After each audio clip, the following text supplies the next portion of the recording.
জীবনে এমন কিছু দিন আসে যখন মনে হয় সব কিছুই ভুল হয়ে যাচ্ছে। চোখের জলকে থামানো যায় না, বুকের ব্যথা লুকানো যায় না, আর মনের ভাঙনটা সামলানো যায় না। তখন মনে হয় জীবন কি সত্যি এত কঠিন? আসলেই কঠিন। কিছু ব্যথা মানুষকে এক ধাক্কায় বড় করে দেয়, আবার কিছু ব্যথা সারা জীবন পুড়িয়ে রাখে। মানুষ ভাবে সময় সব ঠিক করে দেবে, কিন্তু কিছু ক্ষত শুধু গভীরে জমে থাকে। জীবনকে উপভোগ করতে চাইলেও সব উপভোগ করা যায় না। কিছু মুহূর্ত নিঃশব্দে কাঁদিয়ে যায়, ভেঙে দেয়, অসহায় করে তোলে। একটা খারাপ দিন যে কতটা বদলে দিতে পারে তা কেবল সেই মানুষটাই বোঝে, যাকে টিকে থাকার জন্য নিজের চোখের জল নিজেকেই মুছতে হয়। সবচেয়ে কষ্টের সময়ে পাশে কেউ থাকে না, নিজেকেই নিজের পাশে দাঁড়াতে হয়। আর তখনই বোঝা যায় সবচেয়ে শক্ত মানুষ তারা নয় যারা কখনো কাঁদে না, বরং তারা যারা কাঁদতে কাঁদতে বেঁচে থাকার সাহস খুঁজে পায়। সুপ্রিয় দর্শক, আসসালামু আলাইকুম। আমি লাকি, ঢাকা থেকে বলছি। লাকিস মিনি ওয়ার্ল্ডের পক্ষ থেকে আপনাদের সবাইকে শুভেচ্ছা জানাচ্ছি। কাছে কিংবা দূরে, দেশ এবং দেশের বাইরে, যে যেখান থেকে আমার আজকের ভিডিওটি দেখছেন কিংবা দেখছেন না, আশা করছি আল্লাহ পাকের অশেষ রহমতে আপনারা সবাই খুব ভালো আছেন। আমিও আলহামদুলিল্লাহ আল্লাহ পাকের অশেষ রহমতে বেশ ভালোই আছি। চলে এলাম আজকের নতুন আরেকটি দিনের গল্প, কথা এবং কাজ নিয়ে। কেমন আছে আমার সমস্ত মিষ্টি ভাই আপুরা? আই হোপ সবাই খুব ভালো আছেন, সুস্থ আছেন এবং নিরাপদেই আছেন। আজকের ভিডিওটি সকালবেলার নাস্তার পর্ব থেকে শুরু করেছি। আজকে সকালে নাস্তায় তৈরি করেছি গরম গরম ছিটা রুটির পিঠা, আর সেই সঙ্গে গরুর মাংস। মাংসটা গতকালকে রান্না করেছিলাম, সেটাই অবশিষ্ট কিছুটা ছিল। তো আজকে সকালে ভাবলাম যে গরম গরম ছিটা-রুটি তৈরি করে নিই। আর এখন যেহেতু শীতের সময়, এই সময় কিন্তু এই ধরনের পিঠাগুলো খেতে বেশ ভালোই লাগে। তো অনেকটা সময় লেগেছে যদিও বানাতে, ছিটা-রুটি বানাতে কিন্তু একটু সময়ের দরকার হয়। কারণ এটা যেহেতু আমাদের হাতেই তৈরি করতে হয়, আবার একসঙ্গে ভেজে ফেলতে হয়। তো যাই হোক, আমার এটা বানাতে বানাতে কিন্তু প্রায় 10:30টার মতো বেজে গেছে। আর আজকে একটু পরপরই বিদ্যুৎ চলে যাচ্ছে। দেখতেই পাচ্ছেন, আমি যখন ভিডিও শুট নিচ্ছিলাম তখনও কিন্তু অনেকবার বিদ্যুৎ চলে গেছে। মানে আসছে যাচ্ছে এরকমই করেছে। যে কারণে আমি শুরুর অংশটা আপনাদের সঙ্গে শেয়ার করিনি। তো যাই হোক, আজকে নাস্তা তৈরি করতেই অনেকটা সময় চলে গেছে। এরপর তো সারাদিনের কাজ পড়েই আছে। এখন চলে এলাম একটু আমার বাগানে, যেখানে সকালবেলা উঠেই আমি প্রতিদিন যাই। তবে আজকে একটু দেরি হয়ে গেছে। যেহেতু আমার নাস্তা তৈরি করতে দেরি হয়েছে, তাই আমার বাগানে আসতেও কিন্তু অনেকটা দেরি হয়ে গেছে। গাছে কিন্তু মাশাআল্লাহ অনেক সুন্দর ফুল ফুটেছে। আমার পুরো গাছ একদম ফুলে ফুলে ভরে আছে। আর এই গাছের দিকে তাকালে আমার সারাদিনের ক্লান্তি, কষ্ট সবকিছু এক মুহূর্তেই দূর হয়ে যায়। যদি পারতাম আমি সারাক্ষণ আমার এই বাগানের কাছেই দাঁড়িয়ে থাকতাম, কিন্তু সেটা তো আর হবার নয়। তাই যখনই সুযোগ পাচ্ছি তখনই কিন্তু আমার বাগানটাকে দেখতে আসছি। দেখতে দেখতে মাশাআল্লাহ আমার বেগুন গাছগুলো অনেকটা বড় হয়ে গিয়েছে, আর অলরেডি কিন্তু গাছে ফুলও চলে আসছে, আর ফুলগুলো কিন্তু ফুটেও যাবে খুব শীঘ্র। জানি না আসলে ফলটা কতটা হবে। তো আমার পক্ষে যতটুকু সম্ভব আমি চেষ্টা করছি গাছগুলোকে অনেক বেশি যত্ন নেয়ার জন্য। সত্যি বলতে নিজের জন্য এতটুকু যত্ন নেই না, যতটা আমি আমার এই গাছগুলোকে নিই, যতটা পরিচর্যা করি। যেহেতু আমার বাগানে বিভিন্ন ধরনের ফল, ফুল, সবজির গাছ আছে, তাই একেকটা গাছের কিন্তু আলাদা আলাদা যত্ন রয়েছে। তাই চেষ্টা করি প্রতিটা গাছকেই তাদের নিজের মতো করে আলাদা আলাদা যত্নগুলো দেওয়ার জন্য। আর এই যে দেখেন আমার এই সুন্দরী বাগান বিলাসটা, কত সুন্দর কালারের ফুল ফুটেছে। একটা গাছেই কিন্তু 5টা রঙের ফুল ফুটেছে। আর এটা যেহেতু বাহিরে সেট করা রয়েছে, তাই তো আমার বাসার সামনে যে রাস্তাটা রয়েছে সেখানে যত লোক আসা যাওয়া করছে সবারই কিন্তু দৃষ্টি আকর্ষণ করছে। সবাই এক পলক হলেও এই গাছটার দিকে তাকিয়ে দেখছে। এটা সৌন্দর্য এতটাই ফুটিয়ে তুলেছে। তো যাই হোক, হয়তোবা দিনে দিনে আরও এটা সৌন্দর্য ফুটে উঠবে, কারণ সামনে জানুয়ারি ফেব্রুয়ারি ভরেই কিন্তু বাগানবিলাস গাছে প্রচুর ফুল আসবে। ইনশাল্লাহ পরবর্তীতে আবারও আপনাদের সঙ্গে শেয়ার করব। তো এরই মধ্যে আমার এই যে ফুল ফলের গাছগুলো দেখতে পাচ্ছেন, সেটাও কিন্তু মাশাল্লাহ অনেক অনেক সুন্দর হয়ে উঠেছে। কমলা গাছের কমলাগুলো কিন্তু একদম পেকে টসটসা হয়ে আছে। তো আমি মাঝে মাঝেই একটা দুটো করে ছিঁড়ে নিয়ে যাই, যেহেতু বাসায় কমলা রয়েছে তাই সবগুলো আসলে তুলে নিচ্ছি না। যদিও গাছে এখন নতুন করে পাতা চলে আসছে, শীঘ্র হয়তোবা আবার নতুন করে ফুলও চলে আসবে। তাই খুব বেশি দিন আর গাছে রাখা যাবে না। তাই মায়াও লাগছে যে গাছ থেকে ফলগুলো পেড়ে ফেলবো। যাই হোক, যতদিন রাখা যায় আমি রেখে দেব। তবে হ্যাঁ, পাকার পরে কিন্তু ফল খুব বেশি দিন গাছে রাখা যায় না। তাহলে ফল গাছের মানে ফলের ভেতরে যে রসটা থাকে সেটা কিন্তু আস্তে আস্তে শুকিয়ে যায়। তো সে কারণে খুব বেশি দিন কিন্তু গাছে ফল রাখা যাবে না। একটা নির্দিষ্ট সময়ের মধ্যেই ফলগুলো সব তুলে ফেলতে হবে।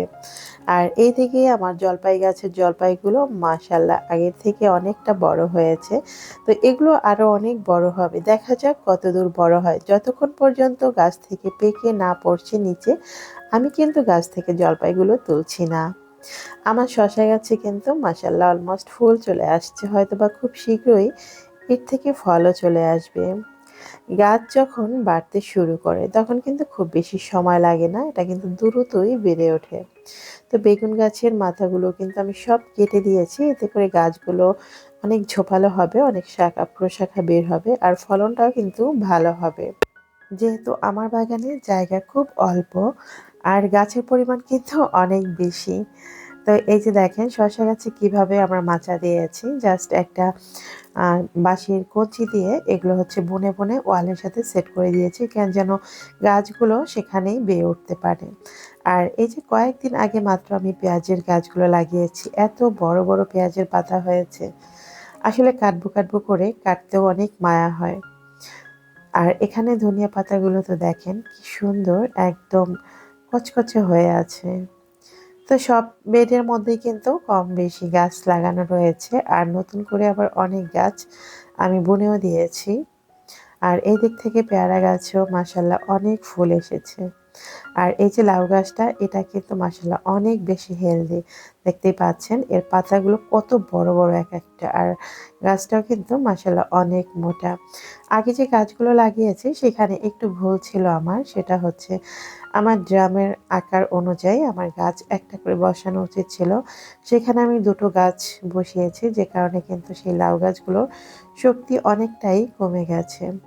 তবে গাছে মাশাল্লাহ অনেক ফল ফুল এসেছে, যদি সেটা টিকে থাকে আর আমি যদি ঠিকঠাক যত্ন নিতে পারি, ইনশাল্লাহ আশা করছি অনেক ফল ফুলই পাবো গাছ থেকে।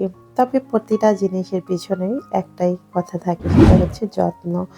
যত্ন ছাড়া কোনো কিছুই কিন্তু রত্ন মেলে না। সেটা হতে পারে গাছ কিংবা মানুষ বা আপনার নিজের সন্তান, সব কিছুর পিছনেই কিন্তু একটা মূল্যবান সময় তাদেরকে দিতে হয় আর তাদের যত্ন নিতে হয়। তো দেখতে দেখতে আমার ছাদ বাগানে কিন্তু অনেক গাছ লাগিয়েছি, হয়তো বা আপনাদের সঙ্গে ঠিকঠাকভাবে আমি শেয়ার করতে পারি না, কারণ আমি যেহেতু এখন রেগুলার ভিডিও দিচ্ছি না, আমার একটু লেট করে ভিডিও দেওয়া হচ্ছে। সব কিছু মিলিয়ে আসলে আমি পারছি না, কেন জানি না ইচ্ছে করে না যে ভিডিও শেয়ার করি। তারপরেও বলতে পারেন চ্যানেলটার জন্য অনেক বেশি খারাপ লাগে, মায়াও লাগে। তাই তো মাঝে মাঝে এখন কিছু ভিডিও শেয়ার করে আপনাদের সঙ্গে আছি আর কি। জানি না আবার কখনো কন্টিনিউ ভিডিও শেয়ার করতে পারবো কিনা, আর সেরকম মন মানসিকতা হবে কিনা বা সময় সুযোগ পাবো কিনা। তো যাই হোক, ছাদ বাগান থেকে উঠে এসেছি, এর মধ্যে হচ্ছে আমার ড্রেসিং টেবিলটা একটু পরিষ্কার করে নিচ্ছি। এগুলো তো আসলে রেগুলার বেসিস কাজ, এগুলো আমাদেরকে করতেই হবে। আমাদের সময়টা খুব ছোট, মানে দিনের বেলার সময়টা অনেক ছোট। এই ছোট্ট সময়ের মধ্যে আমাদের কিন্তু অনেক কাজ গুছিয়ে নিতে হয়। আর এই কাজগুলোকে একদম সহজ আর সুন্দর করার জন্য আমরা একটু বুদ্ধি খাটিয়ে কাজ করি। এই যে সকালবেলা ঘুম থেকে উঠে কিন্তু আমার প্রত্যেকটা বিছানা গুছিয়ে ফেলেছি। সেটা একদম যত তাড়াতাড়ি আমি ঘুম থেকে উঠি, ওঠার পরে চেষ্টা করি সবাই ঘুম ভাঙার আগে আমার বিছানাটা আমি গুছিয়ে ফেলি। আর এই কাজগুলো তাড়াতাড়ি করে নিতে পারলে কি হয়, নিজের কাছে অনেকটা রিল্যাক্স লাগে আর কাজের পরিমাণটাও কিন্তু অনেকটা কমে যায়। আর দেখবেন বিছানা গোছানো থাকলে ঘরটা কিন্তু একটু দেখতেও সুন্দর লাগে, কাজের চাপটাও মনে হয় অনেকটা কমে গেছে। আর পরবর্তীতে অন্যান্য কাজগুলো করার জন্য কিন্তু আমরা একটা এনার্জি পাই।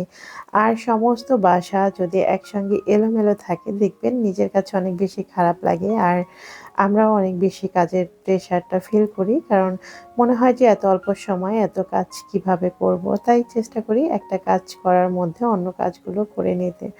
তো আমার এই ড্রেসিং টেবিলটা আজকে দেখলাম যে অনেক বেশি ময়লা হয়েছে আর এত বেশি ধুলাবালু। শীতের দিনে কিন্তু ধুলাবালুর পরিমাণটা অনেক বেশি বেড়ে যায়।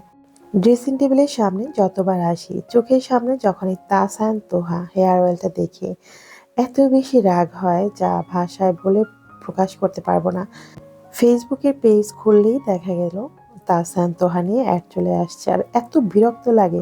এক কথায় তাসান তোহা এই হেয়ার অয়েলের অ্যাড দেখলেই আমার ইদানিং এত বেশি রাগ হয় যা বলে ভাষায় প্রকাশ করতে পারবো না। অনেক আশা নিয়ে মেয়ের জন্য তেলটা নিয়েছিলাম, ওর চুল পড়ার সমস্যা। যেহেতু তাসান তোহা বর্তমানে মার্কেটে একদম সেরা একটা তেল বলতে পারেন, সবাই এটা এক নামে চিনে, কিন্তু এটা এতটা বাজে সেটা না কিনলে হয়তো বা বুঝতে পারতাম না। তারপরেও জানি না, অনেকেই দেখি এটা নিয়ে অনেক ভালো ভালো রিভিউ দিচ্ছে। এখন কথা হচ্ছে এরা কি আসলে উপকার পেয়েছে নাকি শুধু শুধু রিভিউ দিচ্ছে টাকার বিনিময়ে, আল্লাহ পাকই ভালো জানে। তবে আমি বলবো ভাই, আমি এক ফোঁটা উপকার পাইনি, বরঞ্চ এই অয়েলটা ব্যবহার করার পর চুলের পরিমাণটা পড়া আরো বেশি বেড়ে গেছে। এক কথায় আমার কাছে মনে হচ্ছে সব থেকে বাজে একটা তেল। তো যাই হোক, তেল নিয়ে কথা বলতে বলতে এইদিকে আমার তো ড্রেসিং টেবিলটা গোছানো হয়ে গেছে, এখন মনে হচ্ছে সবকিছু একদম ঠিকঠাক। আসলে ড্রেসিং টেবিলটা আমরা কিন্তু রেগুলার ইউজ করি, সারাদিনে যে কতবার এর সামনে দাঁড়াতে হয় তা নিজেরই জানা নেই। তো এটা যদি একটু অপরিষ্কার বা ময়লা হয় তখন অনেক বেশি খারাপ লাগে। যেই জায়গাগুলো আমরা রেগুলার ব্যবহার করি সেখানে কিন্তু ময়লা দেখলে আরো বেশি খারাপ লাগে। তো যাই হোক, এরপর চলে এলাম রান্না করতে। আজকে রান্না করতে আসতেও কিন্তু অনেকটা দেরি হয়ে গেছে, যেহেতু সকালে নাস্তা বানাতেই আমার অনেক বেশি দেরি হয়েছে। তারপরে কিছু সময় ছাদ বাগানে গিয়েছিলাম, সেখানেও বেশ কিছু কাজ করেছি, যদিও সেগুলো আপনাদের সঙ্গে শেয়ার করি না। আমি কখনোই ছাদ বাগানের কাজগুলো আপনাদের সঙ্গে শেয়ার করতে পারি না, কারণ আমার তো আসলে ক্যামেরাম্যান নেই যে আমাকে আলাদা করে শ্যুট করে দেবে আমি কাজ করব। তো সে কারণে কখনোই কিন্তু সেটা আপনাদের সঙ্গে দেখানো হয় না। তো ছাদ বাগান থেকে এসে কিন্তু টুকটাক মোটামুটি অনেক কাজ করেছি, সেটা আসলে অফ ক্যামেরায় করে নিয়েছি। এরপরে যে রান্নার আয়োজনটাও করে ফেলেছিলাম, রান্না বসিয়ে দিয়েছি, সেটাও অফ ক্যামেরায় করেছি। আসলে যখন অনেক বেশি দেরি হয়ে যায় তখন কিন্তু দেখবেন সব কাজ করতে একটু তাড়াহুড়ো লেগে যায়। তো আজকে তাড়াহুড়ো করে এই রান্নাটা করছি, এই জন্য অনেক কিছু কিন্তু স্কিপ করে গেছি। তো আজকে হচ্ছে এখানে মুরগির মাংস রান্না করছি আর এদিকে ছোট চিংড়ি মাছ দিয়ে পুঁই শাক দিয়ে রান্না করছি। ভিডিওর এ পর্যায়ে আমি একটা রিকোয়েস্ট করে নিচ্ছি। আমি জানি না আমার কোন কোন ভাইয়া বা আপু এখন পর্যন্ত আমার ভিডিওটির সঙ্গে আছেন। যদি আমার ভিডিওটি আপনাদের কাছে একটুও ভালো লাগে বা আমার কোনো কথা বা কাজ আপনাদের কাছে ভালো লাগে, তাহলে প্লিজ ভিডিওর নিচে একটি লাইক দিয়ে ভিডিওটি কন্টিনিউ করবেন। আর আপনারা কে কোথা থেকে দেখছেন সেটা অবশ্যই কমেন্ট বক্সে কমেন্ট করে জানিয়ে দেবেন। এছাড়া ভিডিওর বিষয়ে আপনাদের যদি কোনো মতামত থাকে সেটা অবশ্যই কমেন্ট বক্সে কমেন্ট করে জানিয়ে দিবেন। আর যারা আজকে প্রথম আমার চ্যানেলটি ভিজিট করছেন তাদেরকে উদ্দেশ্য করে বলছি, আমার কোনো কথা বা কাজ যদি আপনাদের কাছে একটু ভালো লাগে তাহলে প্লিজ আমার চ্যানেলটি সাবস্ক্রাইব করে আমার সঙ্গেই থাকবেন, আমার ছোট্ট পরিবারের একজন সদস্য হয়ে। বেশ কিছুদিন আগে একজন আপু কমেন্ট করে আমাকে জানিয়েছেন আমার এই ওয়াশিং মেশিনটার ডিটেলস যেন তাকে বলে দেই কিভাবে ব্যবহার করি বা কিভাবে ওয়াশিং মেশিনটা ক্লিন রাখি আর ওয়াশিং মেশিনে কেন গন্ধ হয়। আপুর বেশ কিছু প্রশ্ন ছিল, তার ওয়াশিং মেশিনটা নাকি আমারটার মতো। তো যাই হোক, আপুকে উদ্দেশ্য করে বলছি, আপু ওয়াশিং মেশিন গন্ধ হওয়ার বেশ কিছু কারণ থাকে। তার মধ্যে এই যে দেখেন, ওয়াশিং মেশিনে কিন্তু আমরা কাপড় চোপড় যখন ক্লিন করি তার একটা ময়লা থাকে আর সেটা কিন্তু ওয়াশিং মেশিনের ভিতরে থেকে যায়। অল্প কিছু হয়তো বা পানির সাথে চলে যায়, বাকিটা কিন্তু থেকে যায়। এই যে কর্নারে যে বক্সটা দেখতে পারলেন, এর ভেতরে কিন্তু যাবতীয় ময়লাগুলো জমে থাকে। তো এইখানে যে পাইপটা আছে সেই পাইপটা আপনি খুলে নিয়ে এর ভেতর থেকে যে পানিটা বের হবে সেটা পরিষ্কার করবেন। এরপর সম্পূর্ণ বক্সের ভিতরের আরেকটা মুখের মতো দেখবেন সেটাও আপনি ক্লিন করে ফেলবেন।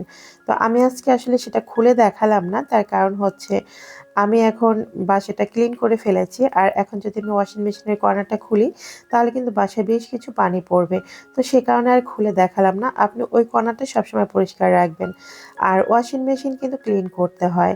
আমি ক্লিনের জন্য এই মেডিসিনগুলো নিয়েছি। এগুলো আসলে অনলাইনে পাওয়া যায়। আর এটা যে আপনাকে ব্যবহার করতেই হবে এমন কোনো কথা নেই। এটা না থাকলেও আপনি টাব ক্লিন করে নিবেন। প্রতি মাসে ১ বার না হলেও ২ মাস পর, পর ১ বার হলেও ওয়াশিং মেশিনটা টাব ক্লিন করবেন। শুধুমাত্র ওয়াশিং মেশিনটা পরিষ্কার রাখার জন্য। এতে করে আপনার ওয়াশিং মেশিনে কিন্তু কখনো গন্ধ হবে না। আর এছাড়াও বেশ কিছু উপায় হচ্ছে আপনি ওয়াশিং মেশিনে কাপড় ক্লিন করার পরে ওয়াশিং মেশিনের যে দরজাটা মানে ঢাকনাটা সেটা খুলে রাখবেন কিছু সময়। মানে একটু ফাঁকা করে রাখবেন, সম্পূর্ণ বন্ধ করে রাখবেন না। এতে ওয়াশিং মেশিনের গন্ধটাও কিন্তু বের হয়ে যাবে। যেকোনো বদ্ধ জায়গায় গন্ধ সৃষ্টি হয়। এটা কিন্তু আমরা সবাই জানি। সো ওয়াশিং মেশিনের দরজাটা একটু ফাঁকা রাখবেন। যখন কাপড়-চোপড় ক্লিন করা শেষ হবে, তারপর ফাঁকা করে রেখে দিবেন। এখন দেখিয়ে দিচ্ছি কিভাবে আমি কাপড়-চোপড়গুলো ক্লিন করি। এখানে দেওয়া আছে ১ম এ কটন। কটন হচ্ছে আপনার যে সকল কটন কাপড় হালকা ময়লা হয়েছে সেগুলো আপনি কটনে দিয়ে ক্লিন করবেন। এরপর হচ্ছে কটন প্লাস। কটন প্লাস মানে এখানে কটন কাপড়গুলো যেগুলো একটু বেশি ময়লা হয়েছে সেগুলো আপনি দিয়ে ক্লিন করবেন। এরপর হচ্ছে টার্বো ওয়াশ। টার্বো ওয়াশে আপনি একসঙ্গে অনেক কাপড় আপনি ক্লিন করবেন বাট সেখানে আপনার কাপড়গুলো ময়লা কম। সেটা আপনি টার্বো ওয়াশে দিবেন মানে ৩৯ মিনিটে। এর নিচে রয়েছে মিক্স ফেব্রিক্স। মিক্স ফেব্রিক্সে আপনি যখন অনেক বেশি কাপড়-চোপড় বেশি ময়লা সেগুলো দিবেন তখন মিক্স ফেব্রিক্সে দিবেন। তো এর নিচেই রয়েছে ইজি কেয়ার। ইজি কেয়ার হচ্ছে আপনার কাপড়-চোপড়গুলো খুব সহজে মানে খুব আস্তে, আস্তে ক্লিন করবে। আপনি ধরেন কোনো সফট কাপড় ক্লিন করবেন সেক্ষেত্রে আপনি ইজি কেয়ারে দিবেন।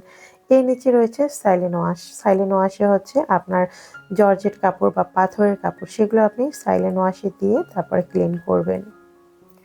তো এই পাশে কিন্তু সেম একইভাবে অপশনগুলো দেওয়া রয়েছে।